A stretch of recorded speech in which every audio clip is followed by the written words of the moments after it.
Keir Starmer's been asked about what does he think about the US attack on Venezuela.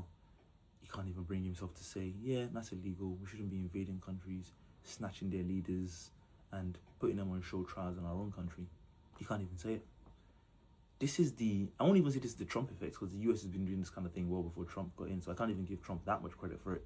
But this is what the leaders of the world, I said a few weeks ago, and I said on my live stream recently, that the world is the way it is because we need the kind of people that make it to the highest positions in the world are the worst, most horrible people out of everyone.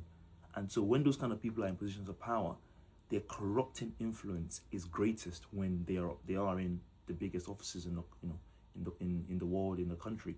So if you have a country like the US that's absolutely devoted to lawlessness, it makes sense that eventually the whole world is going to start following suit. The EU, the UK, none of them have the balls to say to Trump, actually, this is not right, we don't agree with this.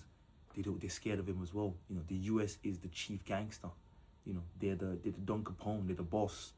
Everyone just has to cower and fear and be like, oh my God, what are they going to do if we speak up against stuff? Even if someone was like, that's illegal, what can the US do to the UK? They can't sanction us, they can't do anything. They just be like, well, blah, blah, blah, and they'll keep it moving. He can't even bring himself to say that. When Trump does his press conference, he's going to sidestep all the questions. Starmer's going to come back and be like, well, the facts are, now what we want is a peaceful transition. We have to monitor it. We have to be careful. Nothing about what's actually going on. When Russia does something similar, maybe someone will say Russia has done something invading Ukraine. Maybe China does something. Everyone will get up and say, oh, they must be different. They must stand up to, international law is sacrosanct, blah, blah. How can we take you seriously? They're destroying the fabric of our civilization. I saw a video when I did my World War One anniversary live stream, which is this soldier was talking about how civilization is a very thin layer.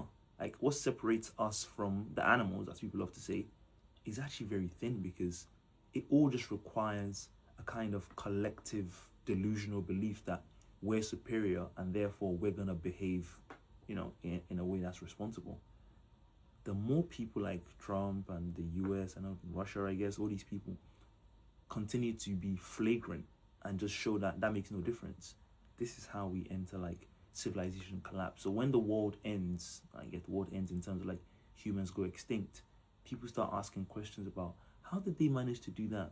This is how, when you get arrogant enough to start to think like, oh, you don't have to abide by these rules anymore, it's not going to take very long before everyone else starts to wonder, why should we abide by the rules if you don't?